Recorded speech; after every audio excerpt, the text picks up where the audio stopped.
അല്ല, അത് ഞാനങ്ങനെ പൊതുവേദി പറയാനുള്ളതല്ല. അത് നിങ്ങൾക്ക് പേഴ്സണലായിട്ടുള്ളതാണ്. അത് ദയവ് ചെയ്ത് അത് പുറത്ത് പറയണ്ട.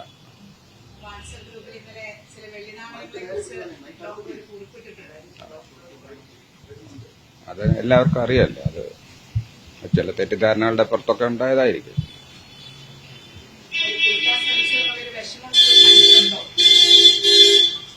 ഉണ്ട്, വിഷമമുണ്ട്. സഹപ്രവർത്തകർ തന്നെ, അതായത് കേരളം മൊത്തമുള്ള ഫാക്കൽറ്റികൾ എല്ലാവരും കൂടെ നിന്നപ്പോഴും ഇവിടുത്തെ ആളുകൾ മാത്രം കൂടെ നിന്നില്ല എന്നുള്ള ഒരു ധ്വനി ആ മെസ്സേജിൽ കാണാം. സഹായിച്ചില്ല. അവർക്ക് എന്നെ അറിയാവുന്നവരാണെങ്കിൽ പോലും അവരെന്നെ സഹായിച്ചില്ല. അവര് വെള്ളി നാണയങ്ങൾ എന്നുള്ള ഒരു പരാമർശം കൂടി ഡോക്ടർ അതിനകത്ത് നടത്തുന്നുണ്ട്. ഞാനത് ഇല്ല, അങ്ങനല്ല. അത് അവര് അങ്ങനെ എന്താണെന്ന് അങ്ങനെ പെരുമാറിയതെന്നുള്ളതിനെ പറ്റി ഞാൻ അങ്ങനെ പറഞ്ഞതേ ഉള്ളൂ. സംഘടന ചിലര് വളരെ കുറച്ച്, ഒന്നോ രണ്ടോ മൂന്നോ പേര്. പറഞ്ഞു നമ്മൾ വീണ്ടും ചോദിക്കുന്നതിൽ അർത്ഥമില്ലായിരിക്കും. പക്ഷെ എങ്കിലും CCTV ഉണ്ടെന്നും തെളിവുകളുണ്ടെന്നും ബില്ല് കണ്ടെത്തിയെന്നും ഒക്കെ വേണ്ടപ്പെട്ട ആളുകൾ തന്നെയാണ് വാർത്താ സമ്മേളനത്തിൽ ഇരുന്ന് പറഞ്ഞത്. അതൊക്കെ വിഷമമുണ്ടാക്കി. അവര് കീഴുദ്യോഗസ്ഥൻ എന്നുള്ള നിലയ്ക്ക് എന്നെ അവർക്ക് നേരിട്ട് ചോദ്യം ചെയ്യാവുന്നതേ ഉള്ളൂ. എന്റെ വിശദീകരണം ചോദിച്ചതിന് ശേഷം മാത്രം അവർ കാര്യങ്ങൾ തീരുമാനിച്ചാൽ മതിയായിരുന്നു. അവർക്ക് എന്നോട് എന്തു ആവശ്യപ്പെടാൻ, എനിക്ക് എപ്പോ വേണമെങ്കിലും എന്നെ വിളിപ്പിക്കാനോ എന്നെ ചോദ്യം ചെയ്യാനോ അവർക്ക് അധികാരമുള്ളവരാണ്. അവർക്ക് എന്നെ ചോദിച്ച് എന്റെ കാര്യങ്ങൾ മനസ്സിലാക്കിയതിന് ശേഷം കാര്യങ്ങൾ റിപ്പോർട്ടുകൾ കൊടുത്താൽ മതിയായിരുന്നു. അതുണ്ട്.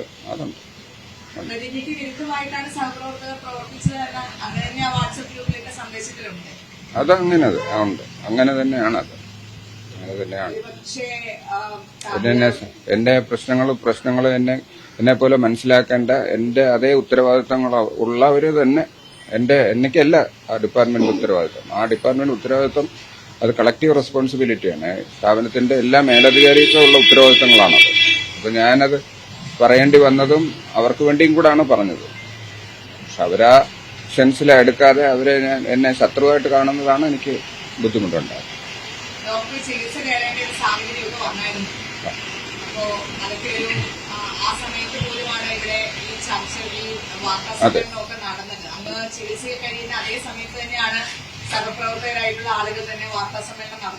അതെ, അതെ.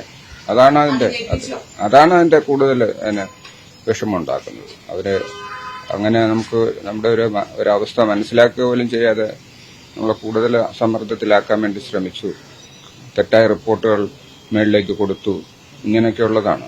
അവര് അങ്ങനെ ചെയ്യാൻ പാടില്ലായിരുന്നു.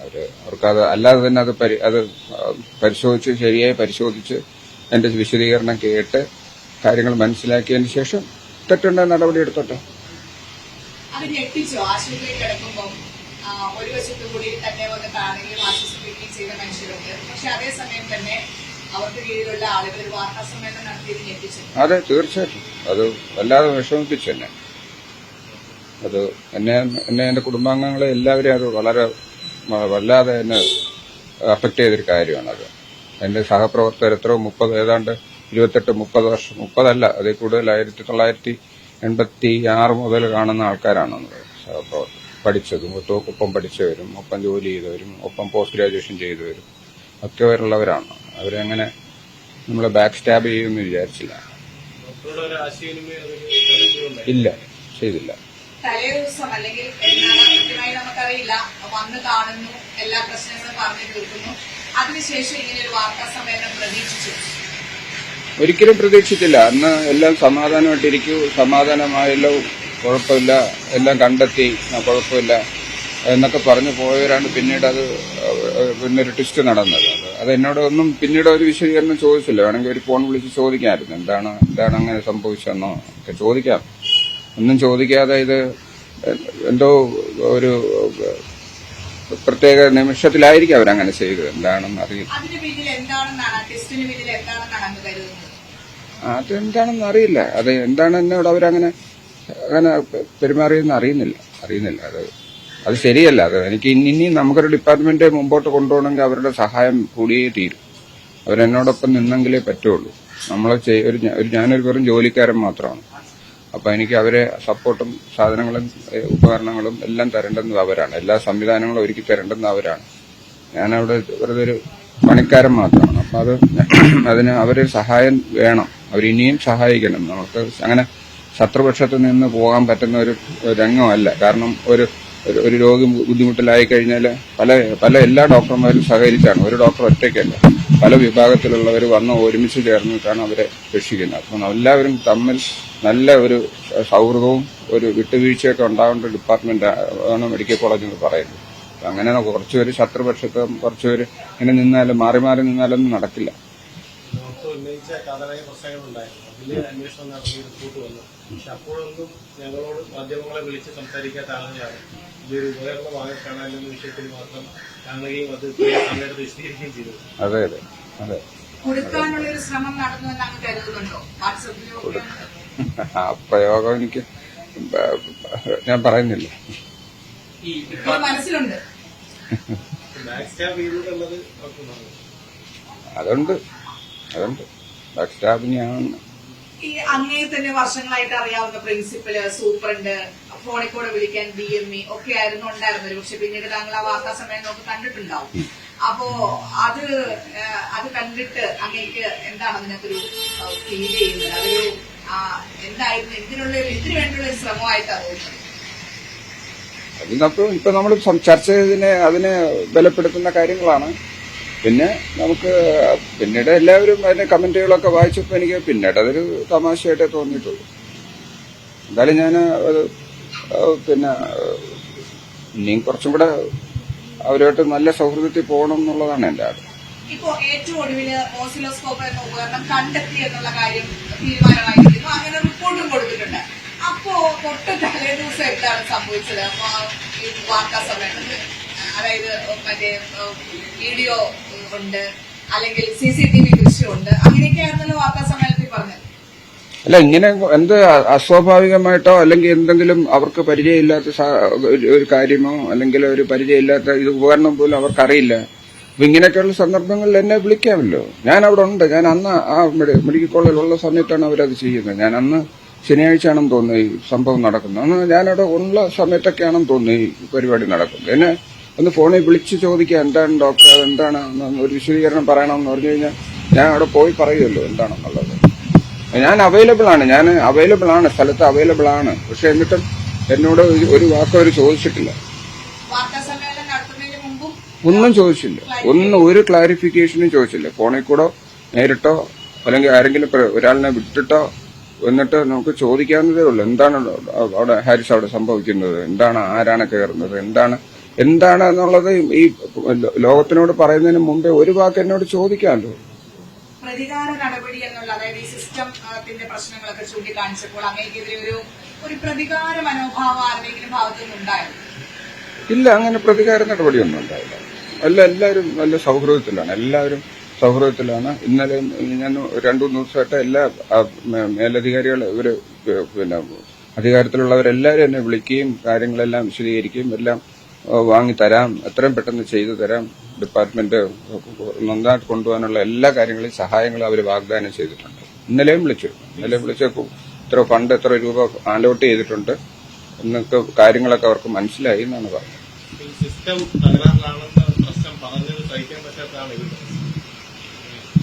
അതെ, ഞാനത് മാധ്യമങ്ങളോടൊക്കെ പറഞ്ഞതായിരിക്കാം അവരെ വിഷമിപ്പിച്ചത്. അതെന്തായാലും അത് പരിഹരിക്കുന്നതോടുകൂടി ആ പ്രശ്നം സോൾവ് ആവും. എന്നാലും മാധ്യമങ്ങളൊക്കെ തെളിവുകൾ പുറത്തുവിട്ടില്ലായിരുന്നെങ്കിൽ അങ്ങേക്ക് ഈ സമയത്ത് കുറച്ചുകൂടി ബുദ്ധിമുട്ട് ഒരുപക്ഷെ ഉണ്ടാകാനുള്ള സാധ്യതകളുണ്ട്. കാരണം അങ്ങ് തന്നെ മാധ്യമങ്ങൾക്ക് നന്ദി പറഞ്ഞുകൊണ്ട് ഈ മരണത്തിൽ നിന്ന് ജീവിതത്തിലേക്ക് കൊണ്ടുവന്ന മാധ്യമങ്ങളാണ് എന്ന് അങ്ങ് തന്നെ പറയുന്നുണ്ട്, അങ്ങ് തന്നെ സന്ദേശങ്ങളിൽ പറയുന്നുണ്ട്. അപ്പോ അങ്ങനത്തെ തെളിവുകളൊന്നും വന്നില്ലായിരുന്നെങ്കിൽ, CCTV ഉണ്ട് അല്ലെങ്കിൽ ബില്ലുണ്ട് എന്നൊക്കെ പറയുമ്പോൾ കേരളം മുഴുവൻ ആ ഒരു പുകമറയിൽ ആയി പോവില്ലായിരുന്നു. അത് ആകും. ഞാൻ ഒറ്റയ്ക്ക് ഒരു വ്യക്തി മാത്രമേ ഉള്ളൂ. വലിയൊരു ശക്തി മുമ്പിൽ നിൽക്കുമ്പോൾ നമുക്ക് അതിനകത്ത് ഈ പറഞ്ഞതുപോലെ ഒറ്റയ്ക്ക് നേരിടാൻ പറ്റില്ല. അത് നമുക്ക് ഒരാളെ കൊണ്ട് സാധിക്കുന്ന കാര്യമല്ല അത്. നമുക്ക് നമ്മുടെ സൈഡിൽ തെറ്റുകളൊക്കെ കണ്ടുപിടിക്കാൻ ഇങ്ങനെ കുറെ പേര് തിരിഞ്ഞിറങ്ങിക്കഴിഞ്ഞാൽ അങ്ങനെ ബുദ്ധിമുട്ടാണ്. ഏതാ മാഡം എന്ന് തന്നെ വളരെ നല്ലൊരു സമാധാനിപ്പിച്ച്, മാഡം ഒന്നും പേടിക്കണ്ട, കുഴപ്പമില്ല, കാര്യങ്ങളെല്ലാം മറ്റ് ഈ കാര്യങ്ങൾ മാത്രമല്ല എല്ലാ വീട്ടുകാര്യം കുടുംബകാര്യങ്ങളും എല്ലാം സംസാരിച്ചു, മക്കളുടെ കാര്യങ്ങളും ഒക്കെ സംസാരിച്ചു. മാഡം ഞങ്ങൾ സന്തോഷമായിട്ടാണ് പിരിഞ്ഞത്. അങ്ങനെ സന്തോഷമായി പിരിഞ്ഞതിന് ശേഷം ഉന്നതങ്ങളിലൊന്നും അറിയാതെയാണോ ഇത്തരത്തിലൊരു വാർത്താ സമ്മേളനം നടക്കുന്നത്? അങ്ങനെ കരുതുന്നുണ്ടോ? അതറിയില്ല. അതിനെപ്പറ്റി എനിക്കറിയില്ല. അത് വാർത്താ സമ്മേളനമൊക്കെ നടന്നതിന് ശേഷമാണ് ഞാൻ തന്നെ അറിയുന്നത്.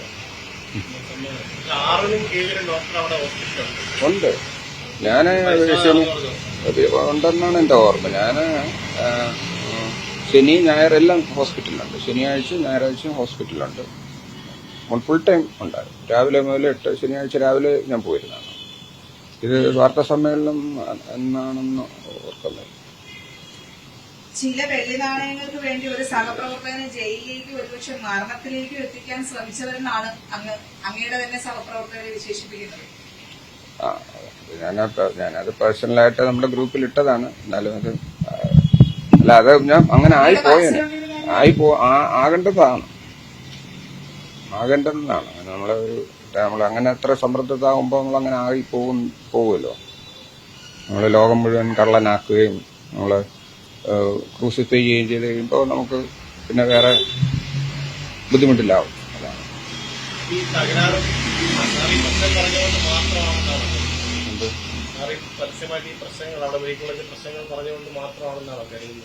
അങ്ങനെയാണല്ലോ, തുടക്കം അവിടെ ആണല്ലോ. അവിടെ നിന്നാണ് എല്ലാം വരുന്ന പ്രശ്നങ്ങൾ. ഞാനത് ചൂണ്ടിക്കാണിച്ചപ്പോ സോഷ്യൽ പ്ലാറ്റ്ഫോമിൽ ചൂണ്ടിക്കാണിച്ചപ്പോ അത് പിന്നീട് അത് പ്രശ്നമായി മാറുകയായിരുന്നു. ഞാനത് അത്രയൊന്നും ഉദ്ദേശിച്ചിട്ടല്ല, നമ്മളൊരു ആ വിഷമം പറഞ്ഞതേ ഉള്ളൂ. അതെന്റെ പേഴ്സണൽ ഗ്രൂപ്പാണ്. അത് വേറെ അങ്ങനെ പരസ്യമാക്കാൻ ഉദ്ദേശിച്ചിരുന്നതല്ല. പക്ഷെ അത് എങ്ങനെയോ അത് പരസ്യമായി അങ്ങനെ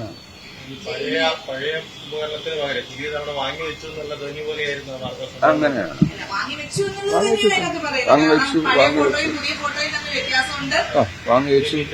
ബില്ലിട്ടൊക്കെയാണ് അവർ പറയുന്നത്. അവിടെ മോൺസിലോസ്കോപ്പ് നേരത്തെ ഉണ്ട്. ഈ പ്രശ്നങ്ങളുള്ളത് കൊണ്ട് നമ്മൾ നേരത്തെ ഈ MD ഫണ്ടിൽ ഇത് വാങ്ങിച്ചതിന്റെ കോൺട്രവേഴ്സി ഉള്ളത് കൊണ്ടും ഒക്കെ നമ്മളിതെല്ലാം നേരത്തെ എല്ലാം റെഡിയാക്കി നമ്മുടെ കസ്റ്റഡിയിൽ സൂക്ഷിച്ചു വെച്ചിട്ടുണ്ടായിരുന്നു. അപ്പൊ അത് നമുക്ക് വളരെ വ്യക്തമായിട്ട് അറിയാവുന്നത് കൊണ്ടാണ്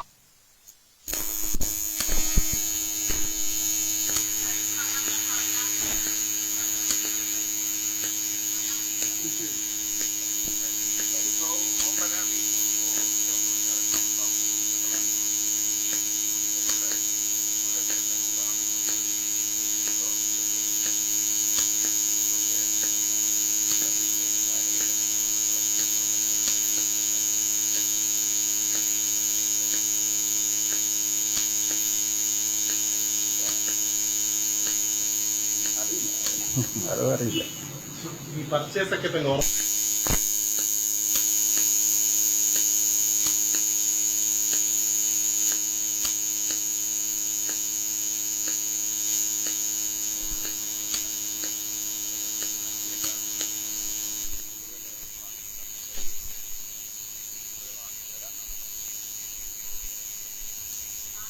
വാങ്ങിക്കൊടുക്കേണ്ട സാഹചര്യം ഇപ്പോഴും നിലനിൽക്കുന്നുണ്ടോ? അതിപ്പം അവര് ചേഞ്ച് അത് വാങ്ങിത്തരാമെന്നാണ് പറഞ്ഞിരിക്കുന്നത്. പുതിയ മെഷീൻ സാധനങ്ങൾ വാങ്ങിക്കേണ്ട അവസ്ഥ വരുന്നുണ്ടോ? ആളുകൾക്ക് പിരിവിട്ട് സാധനങ്ങൾ വാങ്ങിക്കേണ്ട അവസ്ഥ വരുന്നുണ്ടോ? അല്ല, അതിപ്പോ നമ്മൾ പരാതി പറഞ്ഞിട്ട് ഇപ്പൊ ഒരു ചെറിയ സമയമല്ലേ ആയിട്ടുള്ളൂ. അത് പരിഹരിക്കാനുള്ള ടൈം ആയിട്ടില്ല. അത് നമുക്ക് വെയിറ്റ് ചെയ്യാം. അത് അതിനകത്ത് അത് സോൾവ് ആകും. അതാണ് എന്റെ ചിന്ത. ഈ പച്ചക്കള്ളം അങ്ങേക്കെതിരെ പ്രചരിപ്പിച്ച സൂപ്രണ്ട്, പ്രിൻസിപ്പല്, അതും പച്ചക്കള്ളം പ്രചരിപ്പിച്ചുകൊണ്ട് മാധ്യമങ്ങളെ കണ്ട അവർക്കെതിരെ എന്തെങ്കിലും നടപടിയോ അല്ലെങ്കിൽ പരാതിയുമായിട്ട് മുന്നോട്ട് പോകുമോ? ഒരു പരാതിയില്ല. ഒന്നിനും മുമ്പോട്ട് പോകുന്നില്ല.